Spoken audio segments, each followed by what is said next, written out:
Coach Brad Lokey here today. He is the Director of Strength and Conditioning at Stetson University. Today we are going to talk about training incoming freshmen, what to do, what not to do, what your philosophy is. You know, Coach, a lot of coaches have different philosophies on how the incoming freshmen should be trained, what their program should look like. Should you train this freshman different than that freshman? What is your philosophy on training incoming freshmen for any sport? Well, the big thing is for us to be upfront right away, very understaffed here, and trying to work on that. So we're trying to work on building on. So myself as director, I'm on the floor a lot. I usually have some volunteer student assistants, and I usually have one part-time paid assistant strength coach. So with that being said, we may not be able to have all the resources that we'd like, but we do have our way of doing it. And when you look at that from sometimes an outside perspective, it may not be the best way, but it's what fits our schedule. With that being said, when we bring our freshmen in, we are in a situation where we have to have them lift at the same exact time that our upperclassmen lift. However, we start them out. The biggest thing is getting them indoctrinated into the program. And by doing that, what I'm talking about is the very basics. How your weight room set up. Being aware of safety at all times. Safety is paramount. We teach the safety. We teach, dismounting bars, things of that nature. Looking at how your racks are set up, making sure you're able to put your hooks in your right place, your rails in your right place, colors on every lift. All those things, they have to be disciplined in those things immediately, and we try to rectify that within the first week or two. We do have some corrective actions for those inactivities should they mess up on that, so that we build that discipline really quickly. Once we have that established, then we have progressions for all our lifts. We'll take our freshmen through the lifts as our veterans are doing those similar lifts, and we expect our veterans, from the process that we've taught them, to help them learn and reiterate the process of those progressions in any lift, whether it be an Olympic lift, we're teaching a clean, we're going through 4 stages, teaching a hip, shoulder, elbow catch, whether it be a squat, make sure your hips are back, cores engaged, eyes up, head up, feet on your heels, all those basic things. We have constantly reiterated our veterans to watch those incoming freshmen. Of course, they're not in a situation to teach, but this gives us a lot more eyes on the floor. So as we're able to move around, those guys can stop us and say, "Hey, coach," or to talking to the intern coach, say, "Can you stop and give us a hand with this, check this out, and get that working."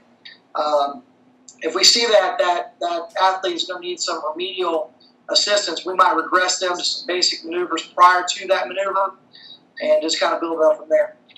When you're training your true freshman, is there a particular progression that you go through when when that 18-year-old steps on campus? Is there when it comes to exercises, is there a certain way that you approach the power clean, the snatch, your clean and jerk? Is there a certain progression that you go through there? Absolutely. We do teach the movement like in a full movement. However, we break that down into stages. I'm real big to make sure that the technique and the form is there before I really start loading an athlete. However, I'm going to teach all your elementary components and start teaching them how to transition those components together. So obviously, I'm going to make sure that they're able to master that RDL. Once they're able to master that RDL, we're just getting that basic jump, then that jump shrug, then that jump shrug pull. Then we start working on a very specific drill that I utilize for catching. Basically, we'll have the bar set at a certain height, about as high as the bar can go. We start training those athletes to get under that bar in live time. Then we'll have that athlete basically start to work on putting that together. At that point, I will have individual intern strength coaches or myself really visualizing that. We also utilize video feedback. We have the ability, we have an iPad right on the floor, so we can actually film that athlete, cue them up, so if they don't understand what we're asking them to do, we can give them that visual feedback positions and kind of show them what we expect them to be, as well as being able to perform those lifts ourselves and making sure that they're in those proper biomechanics. So obviously when you have a freshman, some freshmen are going to be more physically developed and ready to move into certain training regimens, and others are not. So those freshmen that are physically developed, will you let them train the same as the upperclassmen, or are you going to hold them back a little bit just to kind of get them acclimated, or what is your process there? far as acclimation, I'm going to try. I really want my team together as a camaraderie unit. And with that being said, I'm going to go ahead and let them train with that upper class if I feel that those physical abilities are there, that athleticism is there. The one thing I will reduce my overall training volume for that student athlete.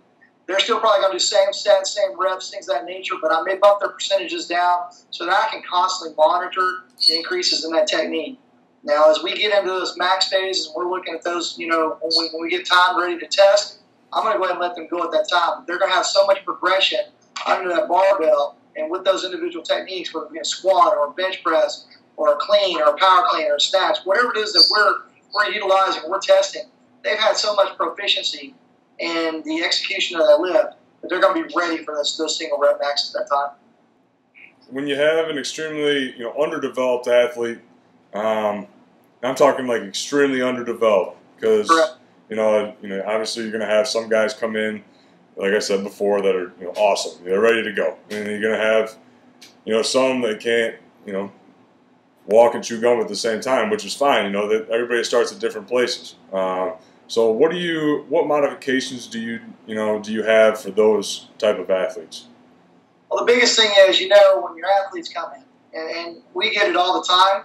I think being a smaller Division I university, a lot of times our recruits come in. I've got athletes, both male and female, that have never lifted weights before in their life.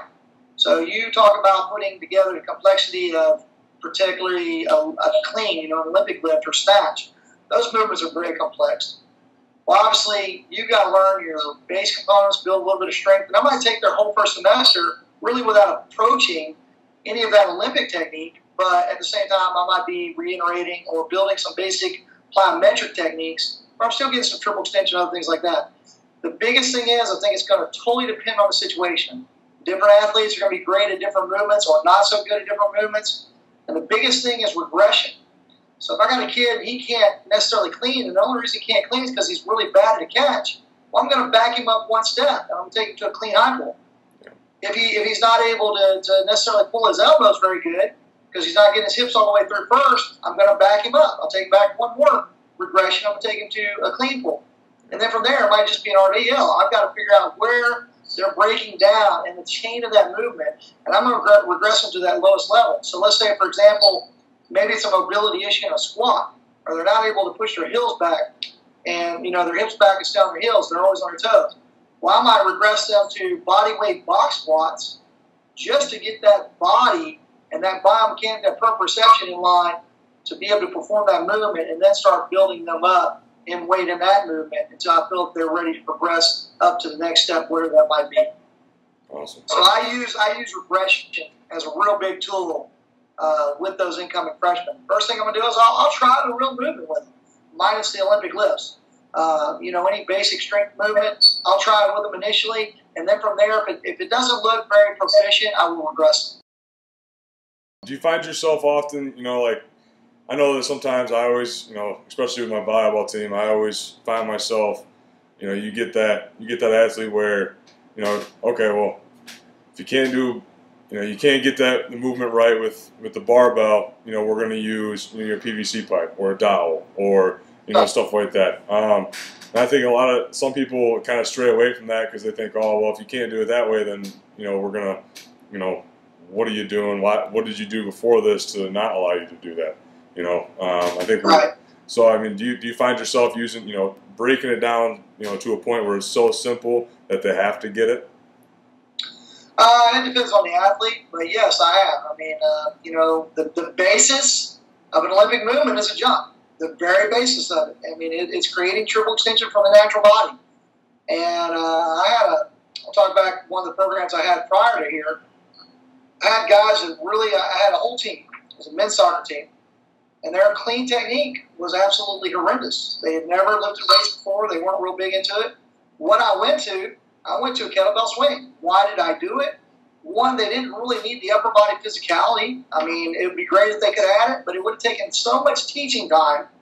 We're talking, 6 to 9 weeks of teaching time to where they would have lost so much strength progressions in the actual mechanics they needed in the hamstrings, the quadriceps and the glutes and the lower back development, the triple extension and that power development, that movement, they would have lost so much progression and development there.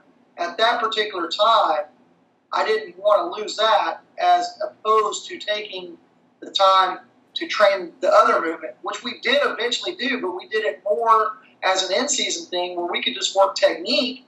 I wasn't worried about as much muscular or power development, and I could regress that and use that in some of those low-intensity days for the technique training.